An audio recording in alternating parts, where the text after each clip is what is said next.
Hello વિદ્યાર્થી મિત્રો, આજે આપણે દાખલા નંબર 11 લેશું જે ભારિત સરેરાશ પદ્ધતિનો જ છે પણ થોડો ક્રીમ સમ કહી શકાય એવો, કારણ કે એમાં શું છે કે તમને દર વખતે જથ્થો સેમ આપ્યો હતો તો અહીંયા ક્યારેક નંગમાં આપેલું હોય, ડઝનમાં આપેલું હોય તો તમારે કઈ રીતે કરવું એ ધ્યાન રાખવાનું છે.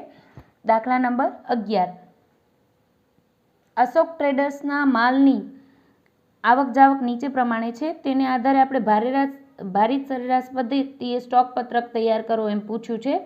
1 એપ્રિલ 2011ના રોજ સ્ટોક 6 ડઝન નંગ દીઠ 8ના ભાવનો હતો. શરૂઆતનો સ્ટોક આપી દીધો છે, પછી વ્યવહારો આપ્યા છે તમને, તારીખ, આવક, જથ્થો અને જથ્થા દીઠ ભાવ. સેમ વે જાવકનો પણ તમને તારીખ, જાવક અને કેટલા નંગ જાવક, કારણ કે આપણે ખ્યાલ છે એમ જાવકમાં ભાવ કીધેલા ન હોય એ આપણે નક્કી કરવાના હોય. આવક કીધું છે જેટલી વાર માલની ખરીદી કરી. હવે જથ્થો તમને અહીંયા આપ્યો છે ડઝનમાં, ક્લિયર, અને અહીંયા ભાવ આપ્યા છે એ નંગ દીઠ આપ્યા છે. હવે જો જથ્થો ડઝનમાં લઈએ તો ભાવ પણ કેવા હોવા જોઈએ, ડઝન દીઠ હોવા જોઈએ. એટલે અને બીજું અહીંયા જથ્થો આપ્યો છે નંગમાં આપ્યો છે, અહીંયા નંગ દીઠ ભાવ આપ્યા છે, એટલે આપણે આ ડઝનને શેમાં કન્વર્ટ કરશું, નંગમાં કન્વર્ટ કરી નાખીએ. તો કારણ કે તમે આને બધાને ડઝનમાં કન્વર્ટ કરો એના કરતાં આ જથ્થાને જ નંગમાં કન્વર્ટ કરી નાખો એ સરળ રહે. બીજું કે ભાવ જ્યારે આવા હોય ત્યારે આપણે ડઝનમાં કન્વર્ટ કરીએ તો પોઈન્ટમાં આવે, એટલે આપણે નંગ દીઠ કરતા હોઈએ છીએ. અને તમે બધા જાણો છો એમ 1 ડઝન બરાબર કેટલા થાય? 1 ડઝન બરાબર 12 નંગ થાય, બરાબર. એટલે જથ્થો અહીંયા આપણે લેશું નંગમાં, એ ખાસ ધ્યાન રાખજો. અને ભાવ તો પછી કેવા હોવા જોઈએ, નંગ દીઠ જ હોવા જોઈએ. જથ્થો જો તમે ડઝનમાં લ્યો તો ડઝન દીઠ ભાવ હોવા જોઈએ, અહીંયા ટન લ્યો તો તમારા ભાવ પણ કેવા હોવા જોઈએ, ટન દીઠ ભાવ હોવા જોઈએ. આ વસ્તુ ખાસ ધ્યાન રાખશું, ક્લિયર. બાકી બધી જ ઇન્ફોર્મેશન એવી રીતે આપેલી છે. અને લાસ્ટમાં તમને પરતના પણ વ્યવહારો છે, ગટનો પણ વ્યવહાર છે, એટલે બધા જ ટોપિક મોસ્ટ ઓફ આમાં આવી જાય છે. એટલે તમે લખશો ક્રીમ સમમાં અને લખી નાખશો. એક પછી એક વ્યવહાર લેતા જઈએ. શરૂઆતમાં આપણે નમૂનામાં લખીએ છીએ તારીખ, આપણે વ્યવહારો આપેલા છે. 1 એપ્રિલ 2011ના સ્ટોક આપ્યો છે, 2011 એપ્રિલ 1 સ્ટોક આપ્યો એટલે શરૂનો સ્ટોક ક્યાં લખાય, આવક બાજુ લખીએ છીએ 6 ડઝન નંગ દીઠ 8ના ભાવના, એટલે ભાવ 8 રૂપિયા, અને 6 ડઝન એટલે 12 ગુણ્યા 6, 72 તમારા થશે 72 નંગ. હવે અહીંયા નંગમાં લીધું છે તો કોઈ ડઝનમાં જથ્થો આવે એટલે ગુણ્યા 12 કરવાના રહે, બરાબર. 72 ગુણ્યા 8 કરશો એટલે તમને મળશે 576. એ જ દિવસે સ્ટોક કેટલો રહેશે તમારો, 72, 8ના ભાવનો 576 રૂપિયાનો માલ, બરાબર. પછી વ્યવહારો જ્યારે આવી રીતે આવક અને જાવક આપ્યા હોય ત્યારે વચ્ચે તારીખ આવે તો જોતું જવાનું છે. આપણે 2 તારીખના ખરીદી કરીએ છીએ એટલે આપણે લખશું આવકમાં 16 ડઝન, સોરી 16 નંગ નથી 16 ડઝન છે, એટલે આપણે કરશું 16 ગુણ્યા 12, એટલે મળશે 192 નંગ. અને 10ના ભાવના, નંગ દીઠ ભાવ છે 10 રૂપિયા, સોરી 9 રૂપિયા, એટલે તમે કરશો 192 ગુણ્યા 9 એટલે મળી જશે 1728. હવે પદ્ધતિ કઈ છે, ભારિત સરેરાશ પદ્ધતિ. ભારિત સરેરાશ પદ્ધતિ એટલે જ્યારે નવી ખરીદી આવે ત્યારે નવો ભાવ શોધવો પડે. તો ગણતરી આપણે બતાવી દઈશું. તારીખ 2 એપ્રિલના શું કરીએ છીએ,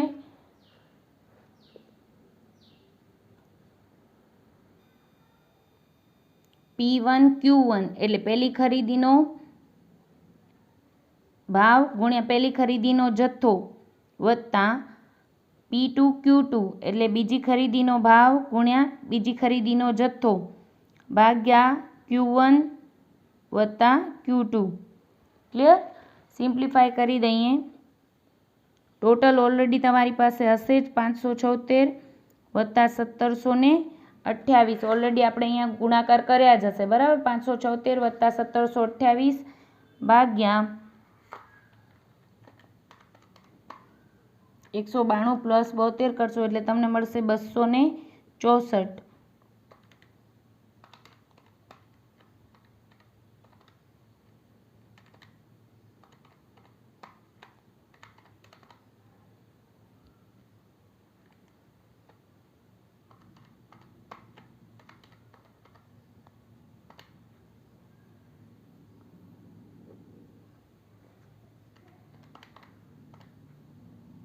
$8.72 મળે છે એટલે આપણે લખશું 8.73. બરાબર. 8.73ના ભાવનો એ દિવસે જાવક કાંઈ નથી. અહીંયા સ્ટોક કેટલો આવી જશે? 264. 8.73ના ભાવનો અને ટોટલ મળશે 2304. જ્યારે ભારિત સરેરાશ પદ્ધતિ આવે ત્યારે અહીંયા પણ તમે ઘણીવાર કરતા હો છો, આ બંનેનું પ્લસ કરી ભાગ્યા 264 એટલે ડાયરેક્ટ જવાબ લખો, પણ એમ નહીં કરતા.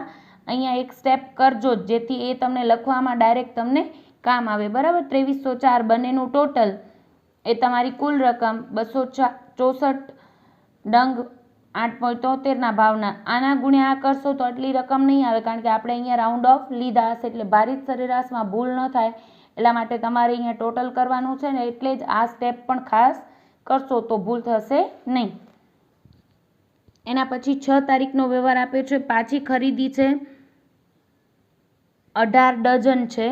ડઝન આપેલા હોય ત્યારે તમે શું કરશો? નંગમાં પરિવર્તિત કરો એટલે તમે કરશો 18 ગુણ્યા 12 એટલે 216 નંગ. નંગ દીઠ ભાવ આપેલા છે 10 એટલે તમને મળશે 2160 રૂપિયા. જ્યારે નવી ખરીદી આવે એટલે ભારિત સરેરાશમાં તમારે ગણતરી કરવી પડે, નવો ભાવ સરેરાશ ભાવ શોધવો પડે. P1 Q1 એટલે 8.73 ગુણ્યા 264 વત્તા P2 Q2 એટલે 10 ગુણ્યા P એટલે પ્રાઇસ અને Q એટલે ક્વોન્ટિટી એટલે કે જથ્થો, 10 ગુણ્યા 216 ભાગ્યા 264 વત્તા 216 Q1 પ્લસ Q2 કરી નાખીએ. આનું મલ્ટીપ્લાય ઓલરેડી તમારી પાસે હશે જ પત્રકમાં. 2304 પ્લસ 2160 ભાગ્યા 264 પ્લસ 216 એટલે તમને મળશે 480.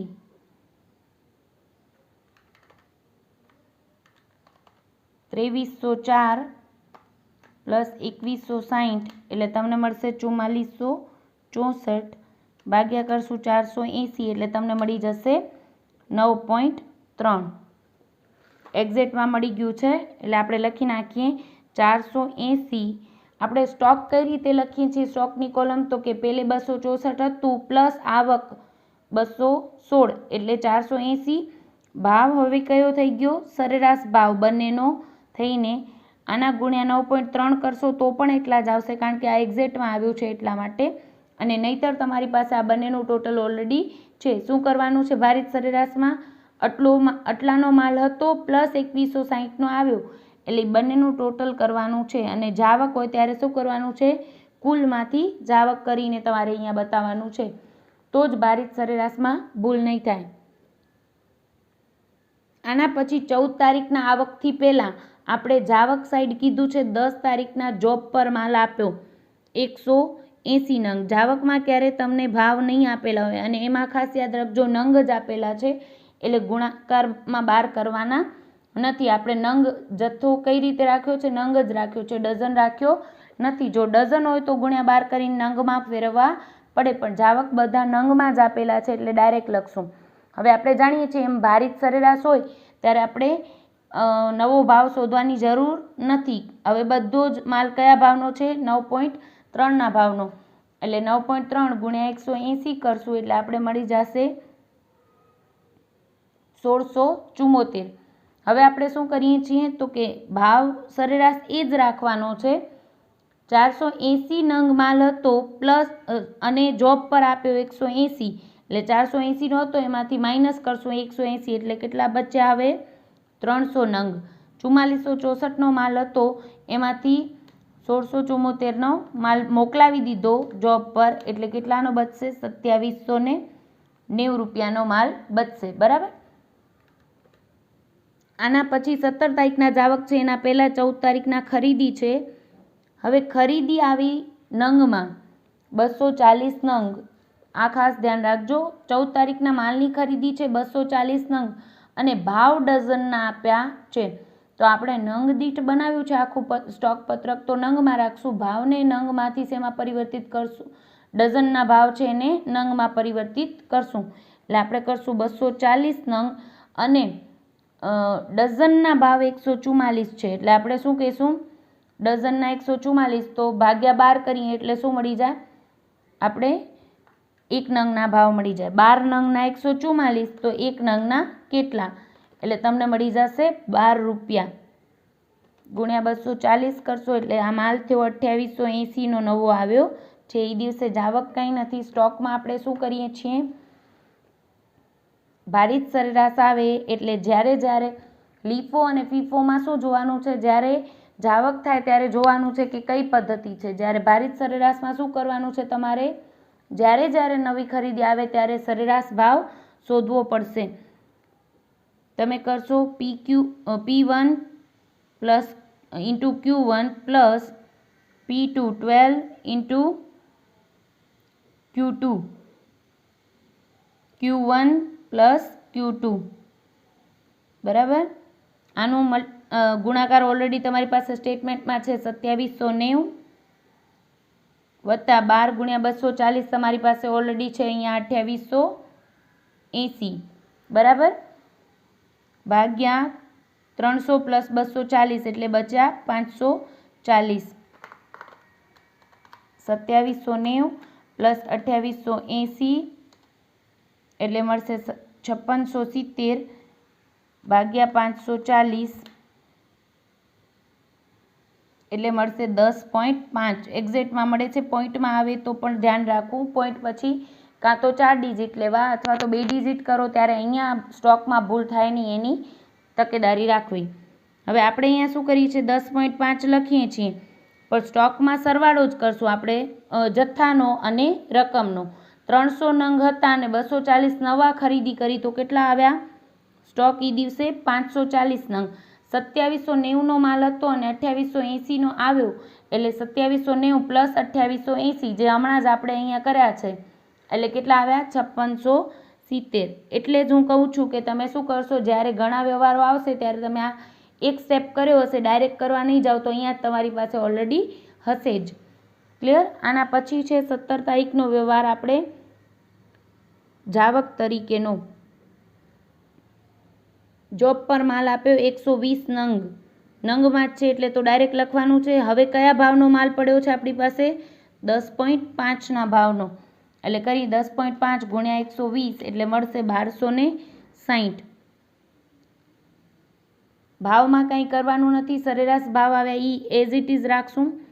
540 નંગ હતા એમાંથી માલ મોકલાવી દીધો. જાવક 120ની થઈ તો કેટલો સ્ટોક બચ્યો?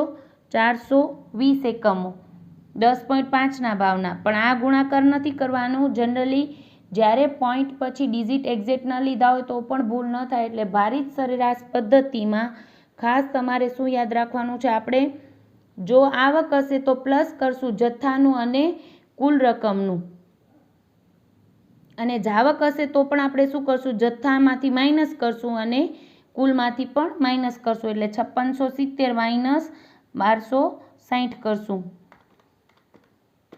એટલે તમને મળશે 4410. ક્લિયર? આના પછી તમને વ્યવહાર આપ્યો છે 22 તારીખના જાવક. પહેલાં તમને 21 તારીખના ખરીદી આપી છે 20 નંગ 8ના ભાવનું, સોરી ડઝન. બાકી બધું ડઝનમાં છે, ખાલી 14 તારીખનો વ્યવહાર. હવે એક વસ્તુ ત્યાં ભૂલ થતી હોય છે એટલે ધ્યાન રાખજો. ઉપર ડઝન આપ્યું હતું ધેટ મીન્સ જથ્થો બધા જ ડઝનમાં છે, ખાલી એક જ વચ્ચે નંગ હતું તો 14 તારીખની ખરીદી જ નંગમાં આપેલી છે, બાકી બધું જ ડઝનમાં. અને ભાવ બધા નંગ દીઠ હતા, ખાલી 14 તારીખના વ્યવહારમાં જ ડઝનના ભાવ હતા તો એ તમને કીધું હતું. અહીંયા પણ જ્યારે ક્લિયરલી કીધું હોય તો એ ડઝનમાં છે તો એને નંગમાં ફેરવવા પડે, બાકી બધા જ શું છે? નંગ જ છે. ક્લિયર? આગળ વધીએ તો 20 ડઝન છે એટલે 20 ગુણ્યા 12 એટલે આપણા કેટલા થશે? 240 એકમોની 240 નંગની ખરીદી 8 રૂપિયાના ભાવની. એટલે કરશું 240 ગુણ્યા 8 એટલે તમને મળશે 1920 રૂપિયા. એ દિવસે જાવક કાંઈ છે નહીં. ટોટલ કરીએ. ઓલરેડી ભારિત સરેરાશમાં શોર્ટ રીત તો આમ જ છે કે 420 એકમો હતા પ્લસ 240 ખરીદી કરી એટલે 420 પ્લસ 240 એટલે જથ્થાનું ટોટલ 660. આવક હોય તો પ્લસ કરો અને જાવક હોય તો માઇનસ કરો, બરાબર. અને કુલમાં પણ તમે કરશો 4410 પ્લસ 1920 એટલે તમારું થશે 6330. હવે 6330 ભાગ્યા 660 કરીએ એટલે આપણે મળી જશે 9.59, બરાબર. આમ ડાયરેક્ટ પણ થઈ જ શકે, પણ આપણે જનરલી ગણતરી જવાબના ભાગરૂપે બતાવવાની હોય છે. એટલે જ્યારે જ્યારે નવી ખરીદી આવે ત્યારે આપણે ગણતરી બતાવવી પડે. 21/4 અને પહેલે તમારે સૂત્ર પણ ત્યાં લખવું જ પડે. P1 Q1 plus P2 Q2 ભાગ્યા Q1 પ્લસ Q2. અહીંયા કરીએ છીએ P1 10.5 ગુણ્યા 420 પ્લસ P2 Q2 એટલે 8 ગુણ્યા 240 ભાગ્યા 420 વત્તા 240. આ બેનો ગુણાકાર આપણી પાસે ઓલરેડી છે જ. 4410 વત્તા 1920 ભાગ્યા 660. આ બંનેનું કુલ હમણાં આપણે કર્યું એટલે મળી ગયું છે 6330 ભાગ્યા 660 એટલે તમને મળશે 9.59 મળશે એ જ, પણ બંને રીતે આવડવું જોઈએ. ક્લિયર? 4410 પ્લસ 1920 ભાગ્યા 660 એટલે આ બેનું ટોટલ કર્યું એટલે 6330 મળ્યા ભાગ્યા 600 કરીએ એટલે 9.59, જે આપણે ઓલરેડી અહીંયા એ જ કર્યું હતું. આના પછી તમને વ્યવહાર આપ્યો છે 21 તારીખના, પછી 26 તારીખના ખરીદી છે.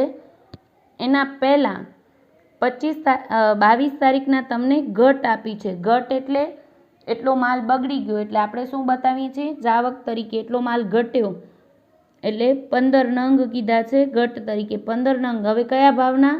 9.59ના ભાવના. અત્યારે બધો જ માલ ભારિત સરેરાશ એટલે સરેરાશ ભાવ કાઢી લઈએ છીએ એટલે એ ભાવનો જ જાવક તરીકે બતાવશું, બરાબર. 15 ગુણ્યા 9.59 એટલે તમને મળશે 143.85.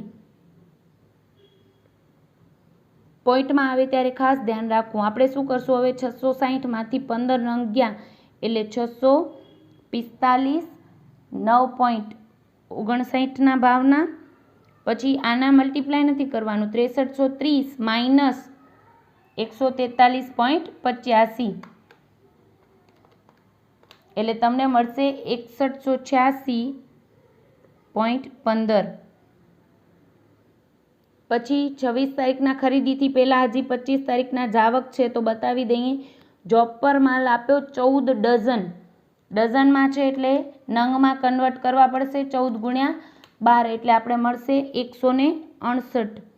અત્યારે બધો જ માલ 9.59ના ભાવનો છે એટલે 168 ગુણ્યા 9.59 એટલે તમને મળી જશે 1611.12.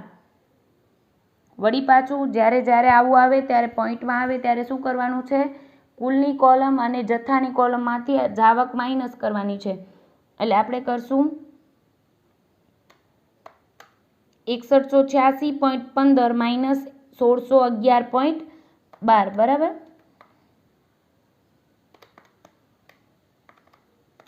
એટલે તમને મળશે 4575.03. 4575.03 અને આ પણ અહીંયાથી માઇનસ કરશું એટલે મળશે 645 માઇનસ 168 એટલે તમને મળશે 477. ભાવ કયો છે? સરેરાશ ભાવ 9.59. ક્લિયર? 6186.15 માઇનસ 1611.12 કરશો એટલે તમને મળશે 4575.03. ક્લિયર? હવે આગળ વધીએ તો 26 તારીખના ખરીદી છે, પછી 27ના જાવક છે. 26 તારીખના ખરીદી તમને આપી છે 324 નંગ જ આપ્યા છે તો ડાયરેક્ટ લખશું, અને ભાવ આપ્યા છે 132 એક ડઝનના. 12 નંગના ભાવ છે, એક ડઝનના ભાવ, દેટ મીન્સ 12 નંગના 132, તો એક નંગના કેટલા, એટલે આપણે શું કરશું 132 ભાગ્યા 12, એટલે તમને મળશે 11 રૂપિયા એક નંગના ભાવ ગુણ્યા 324, એટલે મળશે 3564. ક્લિયર? જાવક એ દિવસે કાંઈ છે નહીં, કરી નાખીએ ટોટલ. 477 પ્લસ 324 કરશું એટલે આપણે મળશે 801, અને ટોટલનું ટોટલ કરશું એટલે મળશે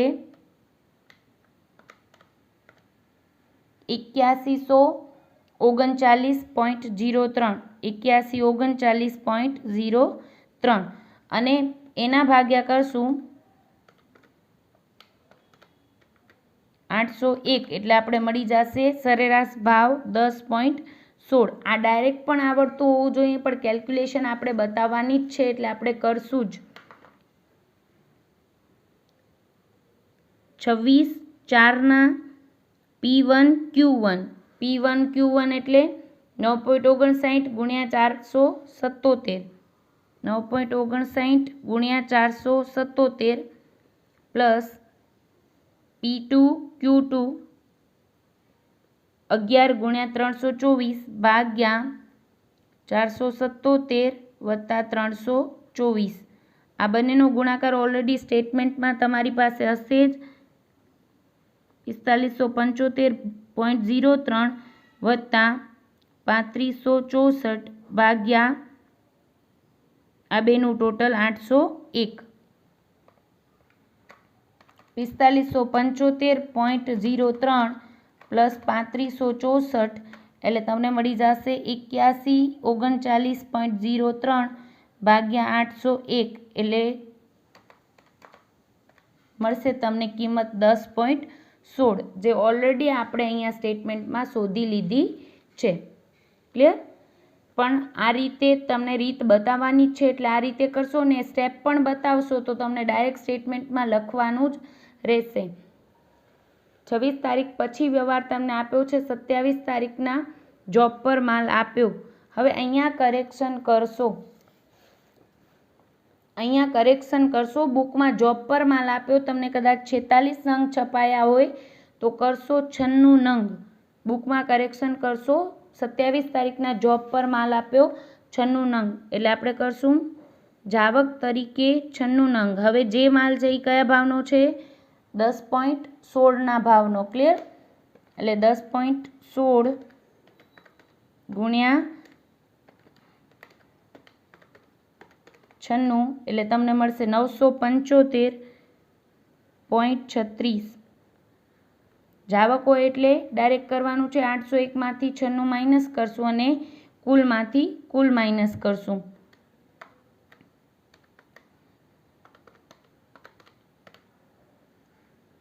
$7163.67 આવે છે.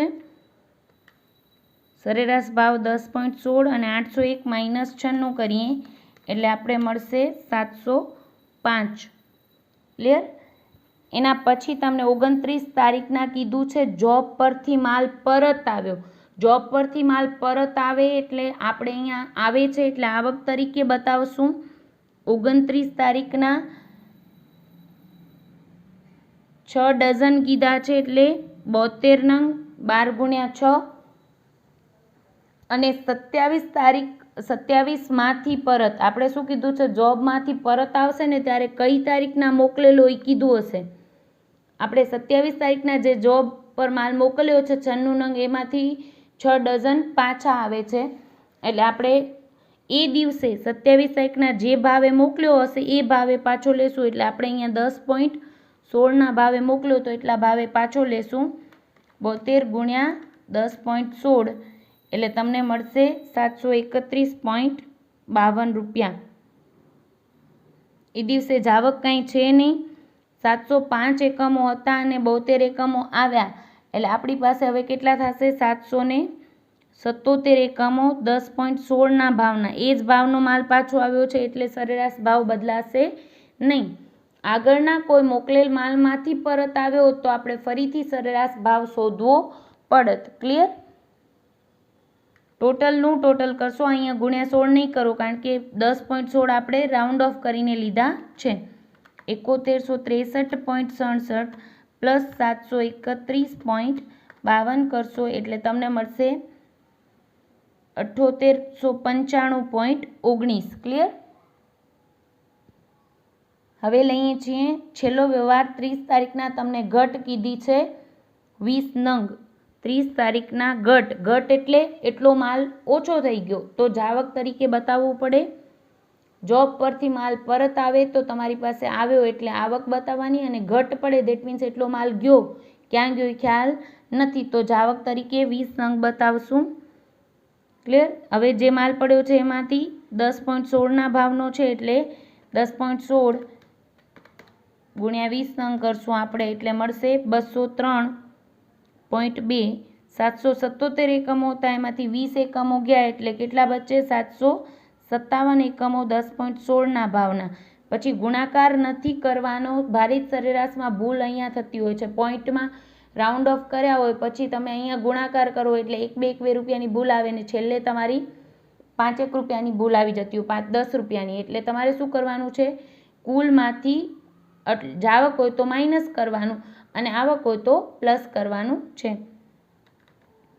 7895.19 માઇનસ કરશું 203.2 એટલે મળશે 7691.99. ક્લિયર? ટોટલ કરી નાખીએ. બધા જ વ્યવહારો આવી ગયા. ભાવનું ક્યારે ટોટલ થાય નહીં. આવકમાં જથ્થાનું અને ટોટલ કરશો. આવકમાં તમારું ટોટલ થશે 1356.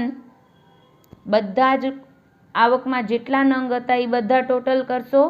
ભાવનું ટોટલ ના હોય, કુલની રકમનું તમે ટોટલ કરશો તો તમને મળશે 13,559.52.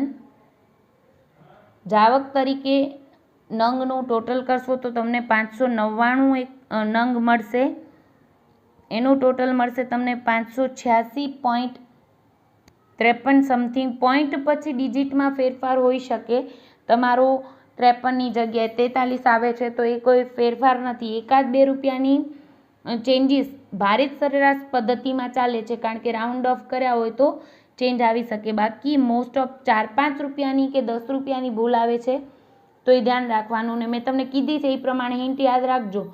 ભારિત સરેરાશમાં તમારે જથ્થામાં આવક હોય તો પ્લસ કરીને લખવાનું છે જથ્થાનું અને કુલનું ટોટલ, અને જાવક હોય તો તમારે શું કરવાનું? જથ્થા માઇનસ જથ્થો અને કુલ માઇનસ કુલનું માઇનસ કરીને બતાવવાનું છે.